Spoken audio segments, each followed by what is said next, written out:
So I'm out and about again today, out on the Mornington Peninsula. The weather is absolutely gorgeous. I'm out in the 930, which is actually running really well at the moment. But today I'm here with something a little bit special, a little bit modified, a Carrera 3 litre. Hey Scott, good to have you here. My name's Tony. This is my 911 Carrera 3 from 1977. And we caught this at Art 9 because it had all the vents on it, and we did pick up on this car very quickly and did notice it had a sweet little sound as well to it, so we thought we'd catch up. It's a lovely sunny day. We're down at the Peninsula, no traffic, great drive out in the 930, and we thought we'd take a bit of a tour of this unique and a little bit special 3 litre. So the vents, because you mentioned them, they're paying homage. There's an Australian 2.8 RSR, 73 2.8 RSR, and it was built for Ray Thackwell, Mike Thackwell's father. And it was the only factory right-hand drive 2.8 RSR because it was converted to right-hand drive by Hamilton's here as the factory importer, so it's officially a factory right-hand drive. Yeah.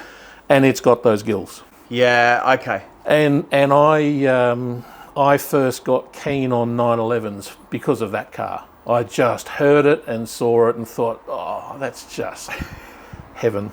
And it's here in Melbourne somewhere, you know, the guy who owns it lives here. It's been overseas, it's been back. And so that's what those are about, you know. They're actually just purely just a little bit of silliness because of that. No, they look great, and they are actually printed. Yeah, they're printed, yeah. They've got like a... It's meant to look like a grill. a bit of a shape and a grill. Yeah, it's meant to look like a grill. Because I was playing for a very short period with going the full Magnus Walker. Oh, you were going to cut it? And cut it. And I thought, no, I'll put these stickers on to start with and see what I think of how it looks. But if you're going to cut it, by the time you've got to do the other side, you've got to move the fuel filler and everything else. It's just, it's all too much. Okay. It's just not, Anyway, so this is a 77 Carrera 3. It was delivered in Germany. It was originally silver. You can see a little bit of silver in the boot if you look hard enough, or in the fruit. It then made its way to America, where it was sprayed guards red, or retail red, as some people call it. And it's a nice paint job. It is, yeah. It's I bought it from Mike De Silva in Brisbane. Yep. Who's quite well known in the Porsche community. Very well known. And Mike got just a bit of a cosmetic respray done on it probably about 5-6 years ago. Not a full job, but just a bit of a tickle up, and it's lovely. Yeah, it is a cracking paint job, and it's sharp as well. Yeah, well, I've had it ceramic coated about a month and a half ago, so that gives it a bit more pop as well. Yeah, it definitely does. Just to look after it. So the front splitter, which is the big thing on it that people notice to start with, that's been on it for over 25 years. So that was, and part of my thing with this car... It's in great condition. It is, amazingly. We had to do a little bit of repair work on it. I mean, it did have... That's a fake, opening. Oh, It had a real opening with an oil cooler behind it. But what that did was it meant that the bottom underneath it was really quite thin and quite weak. Yeah, okay. And when we looked at the oil cooler, it was only getting airflow through about 1/3 of the total cooler area. Okay. So we actually did away with the oil cooler, filled that in, put a standard cooler in here, which works really well. And so do you have one each side? No, you've just got one's enough. Yeah, okay. But if it gets to a point where, even in really hot weather, stop-start, that's fine. Yeah. But if it got to a point of, maybe we need a second one, or we need more, then I could do the one on the other side. There's kits for that. Well, because the thing is, with the race cars, with the front ones, what they do is they used to cut away the spare wheel well. Yeah. So you had airflow through the whole thing. So if you're going to do it, you'd need to do that. Yes. And we made a splitter for it. Yeah. So I made one out of cardboard and shaped it, and then took it to a plastics place in Keysborough, and they made it from, I think it's polyethylene. It's quite slippery plastic. People use it for cutting boards in kitchens and things like that, and it slides. It just skims instead of just catching and ripping all the time. And it has got some nice touches on the outside. I did notice you've got the extra long wheel nuts. Yeah, well, it had spaces. It had spaces with 6 and 7 inch hooks. And I replaced them with 7s and 8s because they sit better. The tyre sits better on them. I've since changed those to these bullet nose. Yep. And that's the shortest version of them they do. So they're from Tarrant Engineering, I think it is, and they're the shortest version. But I had to go the whole California outlaw thing and go the yellow nuts. Yeah. That's the NASCAR nuts they call them. Yeah, they do look cool. Yeah, mirrors. Like I didn't like the big flag mirrors. No. So where are these from? So would you believe? They're really well built. Yeah, I was watching a video on one of Garage 5001's cars. It was a blue car, and they had one of these mirrors. They didn't have both sides, they had one side. So I sent him an email saying, mate, those mirrors are just what I'm looking for. Where'd you get them from? And the email came back like within an hour. And this was the middle of the night. Within an hour, just said, yeah, we can supply them for you. So I bought a pair of these mirrors from Garage 5001. Wow. Yeah, they're well machined. Sorry, and Workshop made. 5001. Yeah, they're good. It was a big job to do because unfortunately they don't have the same mounts as either these or the earlier 911s. So we had to fill the door, both doors off. I should have thought about that when I looked at that and said the mounts a little bit. It ended up different. being a big job, and the check strap in this was buggered, which is a standard, a common thing in G body cars. Yeah. It had a standard rear bumper, which is sitting up there at the on top here. Yeah. Got rid of it because I didn't like the look of the standard rear bumper with the front splitter. So this is a fiberglass IROC rear bumper, narrowed. So Mike Tankard did it. He was making all those and he narrowed this in for me. So he's someone I know quite well. He's a friend, but this actually, because he's now stopped. He's a fair old age. This was his last client customer job. This is not your standard 3-litre engine. No. So because obviously Michael De Silva's. So Mike De Silva, it. So he built it, but it was spec'd by a guy called William Knight in the US, who's got a very strong reputation, and it's race head individual throttle bodies, high compression pistons, about 10.3 to 1, custom Carrera pistons, all sorts of trick stuff through it.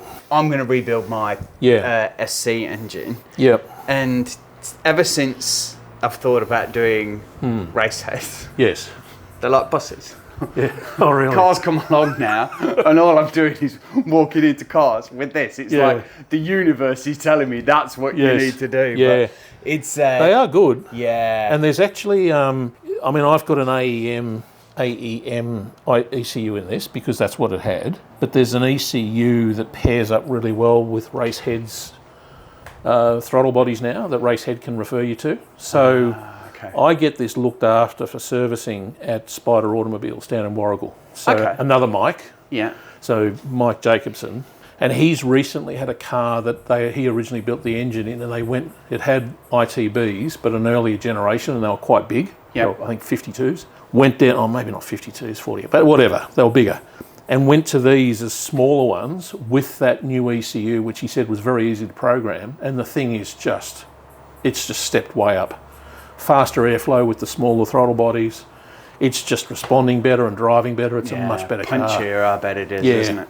There was never any point in me buying a standard car because I was never going to keep it standard, because that's just not how I roll. Yeah, okay. I looked at a number of cars, and we've all got a story with looking at them, trying to find the right one. A friend of mine down here knew Mike De Silva well enough and said, look, I believe he's prepared to sell the car. I was going to Brisbane for work anyway, so we went and looked at it and we worked out an arrangement. And for me, the big thing with this was the engine. And he's got a really, really good reputation for... Yeah. I don't know too much about the cars that he's done, yeah, but engine-wise, yeah, you talk with Mike and that kid knows his stuff and builds some brilliant engines. Not a drop of oil. And I've got 10 videos from YouTube I've saved of him building this engine because he put it all up on YouTube. Yeah. And when you look at the level of detail he goes into building them, he does a great job. Yeah. It's a great reputation he has, and the horses that he gets out of some of these motors and just the quality of the build. Yeah. A well-deserved reputation, to be fair. No air conditioning, no heating. No. Just how an engine should be. Yep. So the car had been, there's a really good guy in the US who I've been in touch with, a previous owner of this, guy called Vince Crognali, and he owned this, and he was president of his local Porsche chapter, and he used this as a track car. Okay. So put a 3.2 motor in it. It had something. It didn't have the 3 litre in it when he got it. It had something else. So he put a 3.2 in it. Yeah. It's had a few engines. Yeah. Okay. Yeah, because I think you said this isn't matching numbers. No. But it's an earlier 3 litre engine. By 29 units. Yeah, and that, which is amazing. Yeah. And then it's just kind of evolved over the years. Yeah. He had all adjustable anti-sway bars and heavier torsion bars. So it's torsion bars. It's a millimetre heavier front and rear than a standard 930 is. Yeah. Okay. And they're solid. It's got turret adjustable anti-roll bars front and rear. Whole lot of trick bushes and things in it. There's a lot of elephant racing gear under it now. Oh, what are the purple and yellow ones? KW. KW. Yeah. Sorry, I was just losing my memory. No. As soon as you said purple and yellow, KW. So it's got a full set of KWs. Has it? Yes, and they're really cool. They're KW V3s. Okay. Yeah. So they're version 3s. Yeah. So this will be a bit stiffer. Yes, it is. It rides hard. I mean, if you were going to drive this every day, particularly around Melbourne with tram track crossings and stuff, it would be too much. Yeah. But as soon as you take it out on a twisty country drive, it's just sticks, doesn't it? Perfect. It's just different. Yeah. It's low enough you've got to be careful. Yeah. But it's because the actual setup on this, again, Mike Jacobson at Spider did it. When I got it from Mike De Silva, it was jacked up quite high, relatively. Yeah. Because he had the Queensland problem of the big dip in the gutter. Yeah. And he had quite a slope on his drive, so he needed it high to be able to get in and out of his driveway. Yeah, because it's almost like the storm drains, isn't it? Yes, exactly. Rather than the proper gutter that we've got. Yeah, when it rains there, it really does rain. Yeah. So he had it jacked up, so we dropped it down, and the setup that Mike Jacobson put on this is exactly the same alignment, ride height, everything, as Mike Tankard's Australian Championship winning Porsche Cup car from back in the day. You're right, these are much lower. Yeah.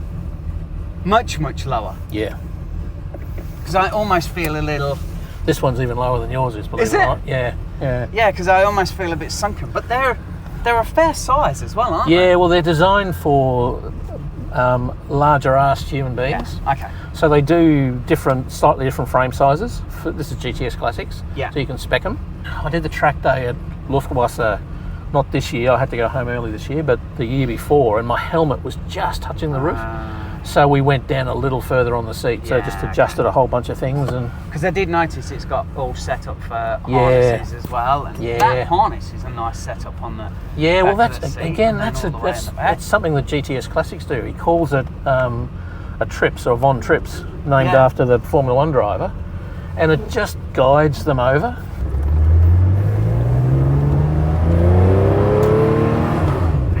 Induction sound, isn't it? Oh yeah.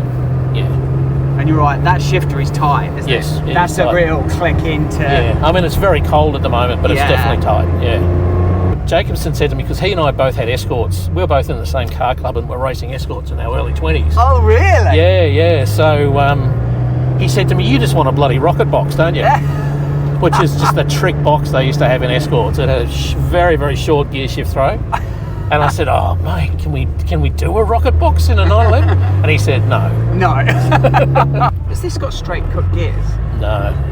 It's just a little bit noisy. And we skimmed over it. We showed the exhaust. Yes. And then we forgot to talk about it. We did, yeah. But that's a GT3 RS exhaust. That is, yeah. It's titanium. I've powder coated it black. Yeah. Because I didn't like the look of the titanium under the back of the car. Okay. But that was the only reason why. It was just purely an aesthetic thing. And it's on the quiet ports. And at some point, when I've watched videos online of people driving their cars around in the States on the loud ports. Yeah. So, again, these little horns come out wanting to do some sort of solenoid-controlled secondary pipe system. And that'll probably happen at some point. Yeah. It'll just at some point. It'd be a shame not to do it. Yes. With a GT3 RS exhaust. Exactly. Knowing that it's there and you can do it. Yeah. I'm sort of I'm not really good at leaving stuff when you know you can do it. And especially now with the race head set up on this and that sound. Yeah. You may as well let it all out. Yes. This family of engine followed on from the 2.7 RS, the 73. Yeah. So it's a lighter weight crank, and like when we had it all apart, when I was looking at the gearbox, looked at doing a lighter flywheel, but you really couldn't take much out of it. Oh, But it did have a standard clutch. It had the cast clutch housing, so we replaced that with an aluminium clutch housing, and that knocked 1.7 kilos off the rotational mass. Oh wow! So it makes quite a difference. So it spins up freely. So yeah, that doing the exhaust like that, I think would be pretty funky. Yeah. You know, it's not too firm. It's not out of control. I did brace myself there because we went over a railway line, and I was like, "Oh, this is going to make my teeth rattle a bit." But that wasn't that bad. It's not too bad. I mean, no. like there's 16-inch wheels, and there's a fair bit of rubber there. Yeah. So I think if you had a more modern wheel setup, like 18s or something, you'd really start to notice it. Yeah. But it's. Yeah, but that was. I genuinely braced myself. I was like, "That's good. This is going to be unpleasant." Yeah. But it turned out that was all right. Yeah, that was all right. And this has a limited slip diff as well. It does. So it's a Torsen limited slip diff. Doesn't really help you under braking, but it's good under, for powering on and all the rest of it. And that pickup's quick. Yeah, that's the thing. It's in terms of what I wanted the car to do, it's just ideal. Yeah. Like down the nice twisty back road, it just goes when you want it to. Yeah. It turns in really sharply. It powers on. It's good. See, this is just 5th gear. You can accelerate and just it's got. Whoa. It just hooks in. Yeah, doesn't it? Yeah. And that's in 5th gear. So you're dropping a cog and you can really... Yeah. I didn't expect it to feel like that. Oh, there you go. Yeah. Yeah. Because normally you get fit, then it's got nothing. Yeah. Under about 2,500 RPM it goes, but it's not super good. But as soon as you get to 2.5, it kicks up really, the torque kicks up, and then it's almost flat.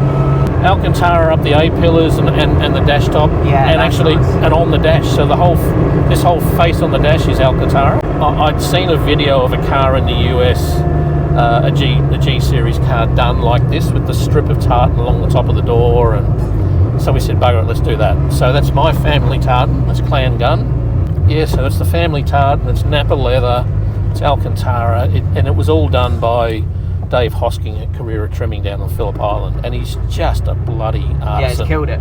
He's just so good, So that's from 3.5.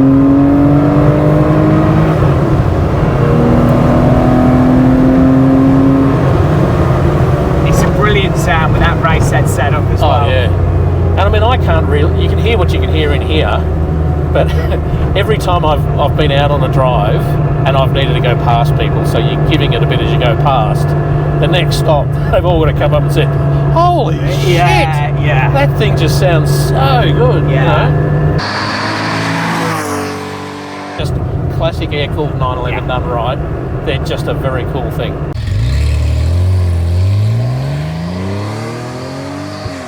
So we're back in the garage. We've been out for a spin. Brilliant 3 litre. I just keep bumping into race head all the time. That's going to cost you're going to have to do it. That's going to cost me a fortune at some point. Brilliant car. Cheers, mate. Lovely Thank you. See you later. Yeah.